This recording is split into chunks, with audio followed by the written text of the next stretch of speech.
चाणक्य म्हणतात, मूर्ख लोक हे त्यांच्या शब्दांमधून आणि त्यांच्या बिहेवियरमधून लक्षात येतात.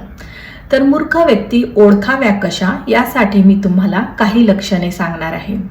पहिलं, ज्या व्यक्ती प्रत्येक गोष्टीमध्ये भांडण काढतात, त्यांना कितीही समजावून सांगितले तरी माझेच खरे आहे असे सिद्ध करतात.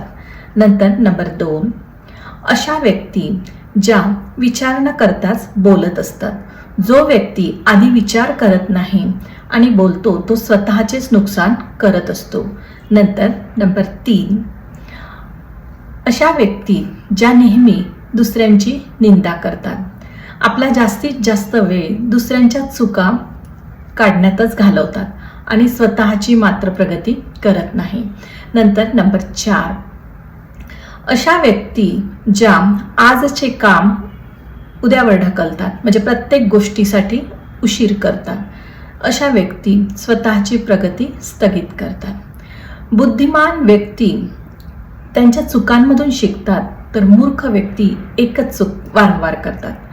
नंतर नंबर 5, अशा व्यक्ती ज्यांच्याकडे ज्ञान नसतानाही उगाचच गर्व करतात आणि गरीब असतानाही मोठ्या मोठ्या गोष्टी करतात आणि काम न करताच पैसा मिळवण्याची इच्छा करतात.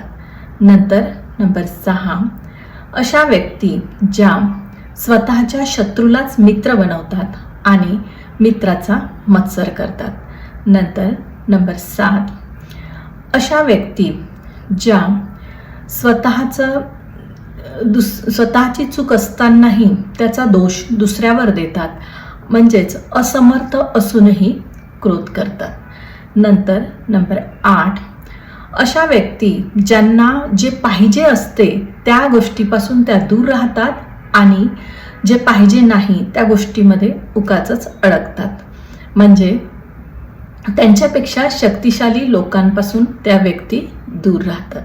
नंतर नंबर 9, अशा ज्या व्यक्ती ह्या आपल्या कर्मापासून दूर राहतात आणि चुकीच्या मित्रांसोबत राहून चुकीचे कर्म करतात. नंतर नंबर 10, जिथे बोलवले नाही तरी तिथे उपस्थित राहतात आणि उगाचच आपले मत मांडतात. तर अशा व्यक्ती, हे लक्षणं ज्या व्यक्तींमध्ये दिसतात त्या व्यक्ती मूर्ख असतात.